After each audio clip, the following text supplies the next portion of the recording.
जय श्री कृष्णा। राधे राधे मित्रों, आपका मेरे चैनल पर एक बार फिर से स्वागत है। श्रुतदेव जी कहते हैं, जो मनुष्य अक्षय तृतीया को सूर्योदय काल में प्रातः स्नान करता है और भगवान विष्णु की पूजा करके कथा सुनते हैं, वे मोक्ष के भागी होते हैं। जो उस दिन श्री मधुसूदन की प्रसन्नता के लिए दान करते हैं, उनका वह पुण्य कर्म भगवान की आज्ञा से अक्षय फल देता है। वैशाख मास की पवित्र तिथियों में शुक्ल पक्ष की द्वादशी समस्त पाप राशि का विनाश करने वाली है।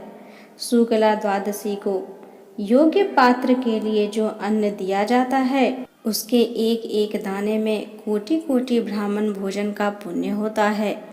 शुक्ल पक्ष की एकादशी तिथि में जो भगवान विष्णु की प्रसन्नता के लिए जागरण करता है, वह जीवन मुक्त होता है। जो वैशाख की द्वादशी तिथि को तुलसी के कोमल दलों से भगवान विष्णु की पूजा करता है, वह समूचे कुल का उद्धार करके वैकुंठ लोक का अधिपति होता है। जो मनुष्य त्रयोदशी तिथि को दूध, दही, शक्कर, घी और शुद्ध मधु इन 5 द्रव्यों से भगवान विष्णु की प्रसन्नता के लिए उनकी पूजा करता है तथा जो पंचामृत से भक्ति पूर्वक श्री हरि को स्नान कराता है, वह संपूर्ण कुल का उद्धार करके भगवान विष्णु के लोक में प्रतिष्ठित होता है।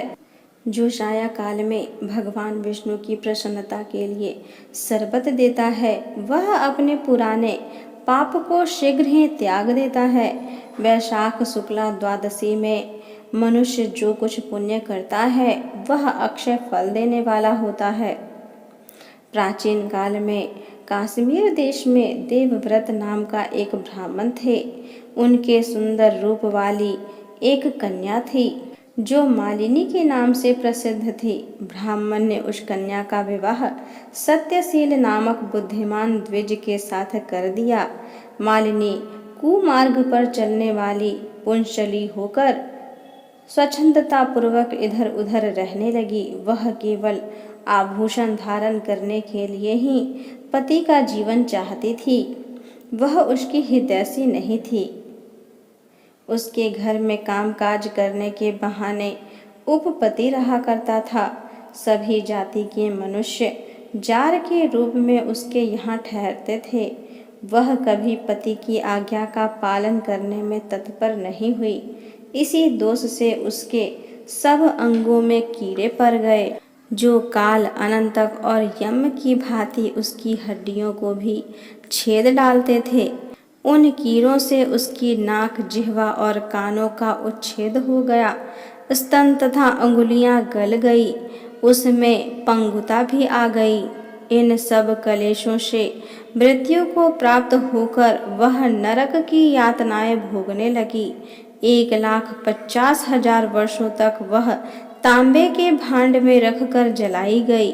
100 बार उसे कुत्ते की योनि में जन्म लेना पड़ा।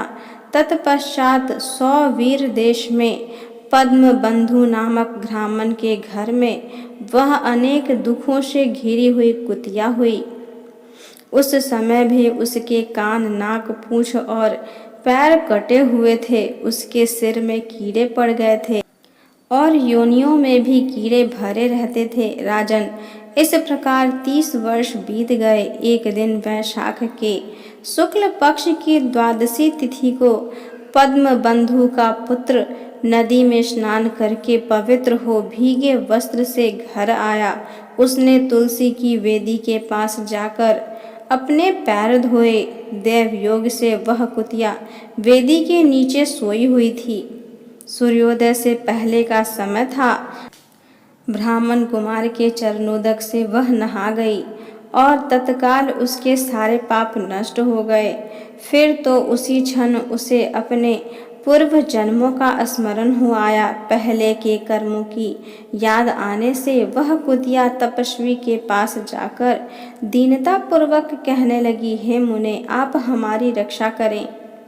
उसने पद्म बंधु मुनि के पुत्र से अपने पूर्व जन्म के दुराचार पूर्ण वृतांत सुनाए और यह भी कहा, ब्राह्मण, जो कोई भी दूसरी युवती पति के ऊपर वशीकरण का प्रयोग करती है वह दुराचारिणी मेरी ही तरह तांबे के पात्र में पकाई जाती है। पति स्वामी है, पति गुरु है और पति उत्तम देवता है। साध्वी स्त्री उस पति का अपराध करके कैसे सुख पा सकती है? पति का अपराध करने वाली स्त्री सैकड़ों बार पशु पक्षियों की योनि में और अरबों बार कीड़े की योनि में जन्म लेती है। इसीलिए स्त्रियों को सदैव अपने पति की आज्ञा का पालन करना चाहिए। ब्राह्मण, आज मैं आपकी दृष्टि के सम्मुख आई हूँ। यदि आप मेरा उद्धार नहीं करेंगे तो मुझे पुनः इसी यातनापूर्ण घृणित योनि का दर्शन करना पड़ेगा। अतः विप्रवर, मुझ पापचारिणी को वैशाख शुक्ल पक्ष में अपना पुण्य प्रदान करके उबार लीजिए।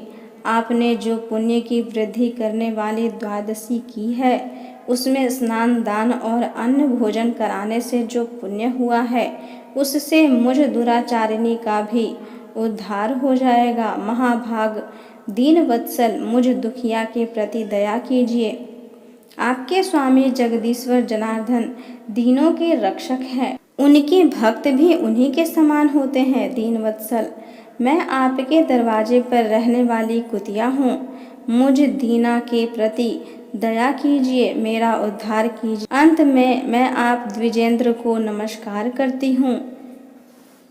उसका वचन सुनकर मुनि के पुत्र ने कहा, कुतिया, सब प्राणी अपने किए हुए कर्मों के ही सुख दुख रूप फल भोगते हैं। जैसे सांप को दिया हुआ शर्करा मिश्रित दूध केवल विष की वृद्धि कराता है, उसी प्रकार पापी को दिया हुआ पुण्य उसके पाप में सहायक होता है।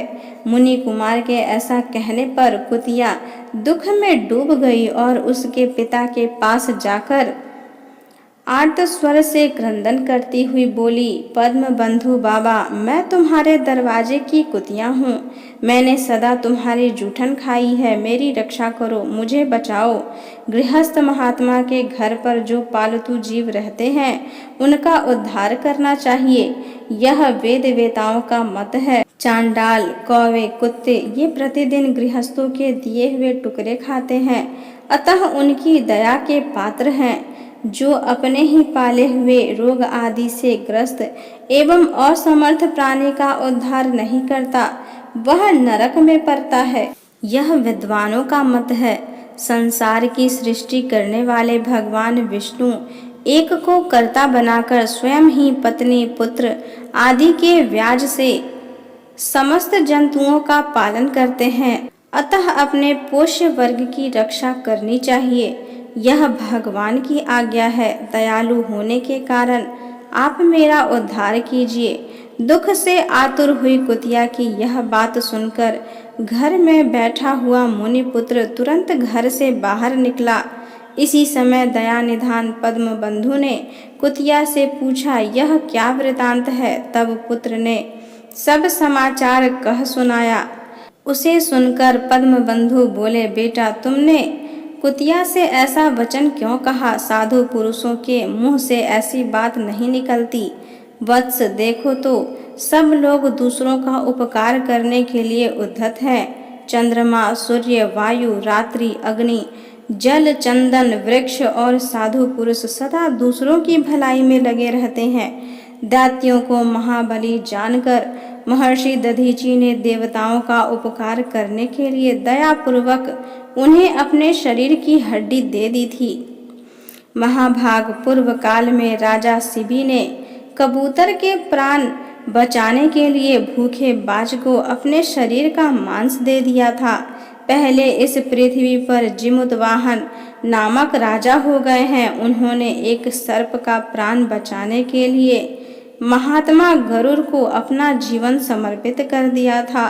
इसीलिए विद्वान ब्राह्मण को दयालु होना चाहिए। क्या इंद्रदेव शुद्ध स्थान में ही वर्षा करते हैं?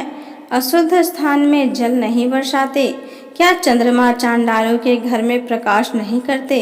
अतः बार बार प्रार्थना करने वाली इस कुतिया का मैं अपने पुण्य से उद्धार करूंगा। इस प्रकार पुत्र की मान्यता का निराकरण करके परम बुद्धिमान पद्मबंधु ने संकल्प किया, पुतिया ले, मैं द्वादशी का महापुण्य तुझे दे दिया। ब्राह्मण के इतना कहते ही कुतिया ने सहसा अपने प्राचीन शरीर का त्याग कर दिया और दिव्य देह धारण कर दिव्य वस्त्र आभूषण से विभूषित हो दसों दिशाओं को प्रकाशित करती हुई ब्राह्मण की आज्ञा ले स्वर्ग लोक को चली गई।